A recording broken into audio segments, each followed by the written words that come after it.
The story of Abraham and Sarah, from Genesis chapter 11 to 21. Long ago, when the world was still young and full of wonder, there was a man named Terah who lived in a city called Ur, which is in modern-day Iraq. Then the city of Ur was busy and loud, full of people who built great towers and bowed down to strange gods made of stone. Terah had 3 sons, Abram, Nahor, and Haran. Here in the city of Ur, Abram and Sarai spent their early years, about 2,000 years before the birth of Christ. But deep in Terah's heart, a whisper stirred, a longing for something more. So one day, Terah, Abraham's father, decided to move from Ur to the land of Canaan, today part of Israel and Lebanon. So he took with him Abram, Sarai, and his grandson, Lot, who was the son of Haran. Now Abram, a kind and visionary man, was in love with his wife Sarai, who was as beautiful as a song in springtime and had a laugh like sunshine. They packed their tents and herds and started traveling several miles far away toward Canaan. But when they came to a place called Haran, in the region we now call southern Turkey, Terah, Abraham's father, grew tired. He was old, and the road had been long. So they stayed there. And there Terah died. He lived for 205 years, an old man, full of years. It was in Haran that God spoke to Abram for the first time. Not in a shout, not with thunder, but in a voice like a steady, warm wind in the trees. And God said, Abram, leave your country and your kindred and your father's house to the land that I will show you. I will make of you a great nation, and I will bless you and make your name great. You will be a blessing to many. Abram's heart thumped in his chest. It was a hard thing to leave everything he knew, but he looked at Sarai, her hand resting in his, and he knew he was not alone. Together they would follow this God who promised something greater than they could see. They packed again, tents, sheep, camels, and all they had. Lot, his nephew, went with them too. Across dusty roads and wild hills, they wandered, never quite knowing where they would settle. But Abram trusted God, and Sarai trusted Abram. Sarai was not just Abram's wife. She was his best friend, his light on cold nights, his laughter on heavy days. Her hair caught the sun like gold thread. Her kindness was like soft rain. Many women might have admired Abram, but to him there was only Sarai. Her smile was worth all the treasures of the earth. When he looked into her eyes, he remembered why he was brave enough to follow God into the unknown. His faith was strong, and he did as God commanded. With no maps to guide him, and not knowing the languages, he had to barter for provisions as he traveled through strange and sometimes hostile lands. When the caravan reached Canaan, God once again appeared. And in Genesis 12, verse 7, the Lord said to Abram, Abram, to your offspring I will give this land. So he built an altar there to the Lord, who had appeared to him. A tribute to his faith in God. And Sarai, she loved Abram with a loyal heart. Even when she was afraid, she stood by his side. She called him my Lord, not because she was forced to, but because she truly honored the man he was, steady, wise, and gentle. Abram continued his journey through the land of Canaan to the plain of Moreh at Shechem and to the mountain to the east of Bethel. But time passed. Seasons turned, and still Sarai had no child. In those days, not having children felt like carrying an empty bowl everywhere you went. A silent sorrow you couldn't put down. Still, Abram loved Sarai. He never turned his heart away from her. She was his dream, whether she bore him children or not. Years went by, and there was famine in the land. Abram took Sarai and Lot and the rest of his household and went down to the more fertile land of Egypt, where there was sure to be food. Before entering Egypt, Abram had known about the practices of the land and was fearful for his life. That evening, he devised a plot that may very well have saved his life. He told Sarai, "You are a beautiful woman, and when the Egyptians see you, they will say, 'This is his wife,' and they will kill me. But they will let you live. Tell them instead, 'You are my sister.'" It was not his proudest moment, but God watched over them. Just as Abram had feared, the caravan was stopped as they entered Egypt. And when the officials of Pharaoh saw Sarai, they were impressed with her beauty and took her into Pharaoh's palace. She was prepared for her introduction. Of course, he had no idea that she was the wife of Abram. Pharaoh had been told she was unmarried, and he planned to take her for his wife. What was Sarai to do? She could not protest, for to do so she would have endangered Abram. As time went on, the pleased Pharaoh treated Abram well for her sake, and Abram acquired sheep and cattle, male and female donkeys, male and female servants, and camels. But then the Lord inflicted serious diseases on Pharaoh and his household because of Abram's wife, Sarai. Pharaoh was hurt and angry. Then he summoned Abram and blamed him for the plagues. "What is this you have done to me? Why did you not tell me Sarai was your wife? Why did you say she was your sister, so that I took her for my wife? Here is your wife then. Take her and be gone." Pharaoh let Sarai go, untouched, and sent Abram and Sarai away with everything he had. It was a wealthier and more prosperous Abram who took his family and went up from Egypt to the Negev. And then he went from place to place until he came to Bethel, where his tent had been earlier, and where he had first built an altar. There Abram called on the name of the Lord. By then, Abram and Lot, who was with him, owned so much cattle and possessions that their herdsmen were fighting each other for choice grazing lands.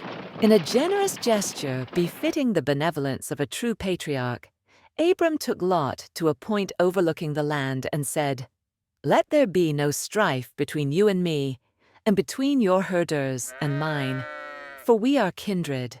Is not the whole land before you? Separate yourself from me. If you take the land to the left, then I will take the land to the right. Or if you take the right, I will go to the left." The young Lot was excited and chose the better site, the rich and fertile land of Jordan, described in the Bible as well-watered everywhere. Like the garden of the Lord, like the land of Egypt. So Lot settled among the cities of the plain and moved his tent as far as Sodom, and Abram settled in Canaan. But the truth is that the blessings that God gives to man is not particularly tied to a location, it's inside the man. Then the Lord said to Abram, after Lot had parted from him, Abram, Abram, look around from where you are, to the north and south, to the east and west. All the land that you see I will give to you and your offspring forever. I will make your offspring like the dust of the earth, so that if anyone could count the dust, then your offspring could be counted. Go, walk through the length and breadth of the land, for I am giving it to you. So Abram led his household through the land of Canaan and lived near the great trees of Mamre at Hebron, where he pitched his tents as he was commanded by God. There he built an altar to the Lord. Now the people of Sodom were wicked and were sinning greatly against the Lord.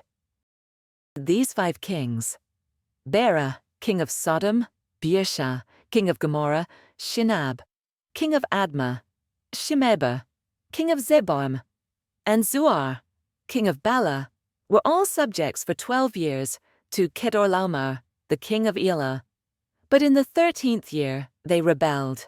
Then, in the 14th year, Kedorlaomer teamed up with 3 other ally kings and went out to battle against the rebellious kings, 4 kings against 5. And the kings of Sodom and Gomorrah fled. The rest fled to the hills. The 4 kings seized all the goods of Sodom and Gomorrah and all their food. Then they went away. They also carried off Abram's nephew Lot and his possessions.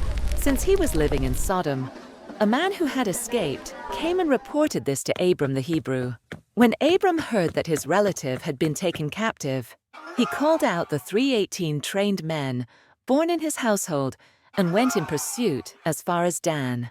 During the night, Abram divided his men to attack the kings, and he routed them, pursuing them as far as Hobah, north of Damascus. He recovered all the goods and brought back his relative Lot and his possessions, together with the women and the other people. After Abram returned from defeating Kedorlaomer and the kings allied with him, then he met Melchizedek, king of Salem, who brought out bread and wine. He was a priest of the God Most High, and he blessed Abram. Then Abram gave him 1/10 of everything. That was his tithe. So the king of Sodom came out to meet Abram in the valley of Sheveh, and said to Abram, "Give me the people, and keep the goods for yourself." But Abram said to the king of Sodom, With raised hand I have sworn an oath to the Lord, God Most High, creator of heaven and earth, that I will accept nothing belonging to you, not even a thread or the strap of a sandal, so that you will never be able to say, I made Abram rich. After this, the word of the Lord came to Abram in a vision. Do not be afraid, Abram. I am your shield, your very great reward. Sovereign Lord, what can you give me since I remain childless, and the one who will inherit my estate is Eliezer of Damascus? You have given me no children. He took him outside and said, This man will not be your heir, but a son who is your own flesh and blood will be your heir. Look up at the sky and count the stars, if indeed you can count them. So shall your offspring be. Abram had a strong faith and believed the Lord, and the Lord counted it to him as righteousness. He also said to him, Bring me a heifer, a goat, and a ram, each 3 years old, along with a dove and a young pigeon. Know for certain that for 400 years your descendants will be strangers in a country not their own, and that they will be enslaved and mistreated there. But I will punish the nation they serve as slaves, and afterward they will come out with great possessions. You, however, will go to your ancestors in peace, and be buried at a good old age. In the 4th generation, your descendants will come back here to possess the land. To your descendants I give this land, from the Wadi of Egypt to the great river, the Euphrates, the land of the Canaanites, Kenizzites, Cadmonites, Hittites, Perizzites, Rephaites, Amorites, Canaanites, Girgashites, and Jebusites. Abram believed God, even though it seemed impossible. Sarai was growing older. So was he. One evening, Sarai, feeling the ache of waiting, made a desperate decision. She gave Abram her maidservant Hagar to have a child. In those days, that was a custom people sometimes followed. Abram agreed, though his heart still beat strongest for Sarai. So Hagar had a son named Ishmael, but it brought sadness and tension. Sarai felt pushed aside, and Hagar felt proud. It was not the peace Sarai had hoped for. Then when Abram was 99 years old, God spoke again, with bright fire in his voice. Abram, walk before me and be blameless. I will make my covenant between me and you, and will multiply you exceedingly. This is my covenant with you, and your descendants after you, the covenant you are to keep. Every male among you who is 8 days old must be circumcised, including those born in your household or bought with money from a foreigner, who are not your offspring. And it will be the sign of the everlasting covenant for the generations to come. Any uncircumcised male who has not been circumcised in the flesh will be cut off from his people. He has broken my covenant. Then God changed Abram's name to Abraham, which means father of many. And Sarai, Her name was changed to Sarah, meaning noble woman. And God said, Abram, I will bless your wife Sarah, and she will be the mother of nations. Kings of people will come from her. Abraham fell face down and laughed, not because he doubted, but because the wonder of it was too big for words. He said to himself, Will a son be born to a man 100 years old? Will Sarah bear a child at the age of 90? Yes, but your wife Sarah will bear you a son, and you will call him Isaac. Although he was an old man, Sarah was old too. But God's promises are never broken. On that very day, Abraham obeyed the voice of God and took his son Ishmael and every male born in his household or bought with his money and circumcised them. Abraham was 99 years old when he was circumcised, and his son Ishmael was 13. They were all circumcised on that very day. Soon after, 3 visitors came to Abraham's tent by the great trees of Mamre. They looked like men, but spoke with the authority of heaven. Abraham hurried to meet them and bowed low to the ground. He was indeed a humble man. So Abraham hurried into the tent to Sarah and said, Quickly, Sarah, get 3 seahs of the finest flour and knead it and bake some bread. Then he ran to the herd and selected a choice, tender calf, and gave it to a servant, who hurried to prepare it. He serves them with some curds and milk and the calf. While they ate, he stood near them. Sarah peeped from the tent, curious. One of them asked him, Where is your wife Sarah? By this time next year, Sarah will have a son. Sarah laughed quietly to herself behind the tent wall as she thought. Then the Lord heard her laughter and said to Abraham, Why did Sarah laugh and say, Will I really have a child now that I am old? Is anything too hard for the Lord? I will return to you at the appointed time next year, and Sarah will have a son. I did not laugh. Yes, you did laugh.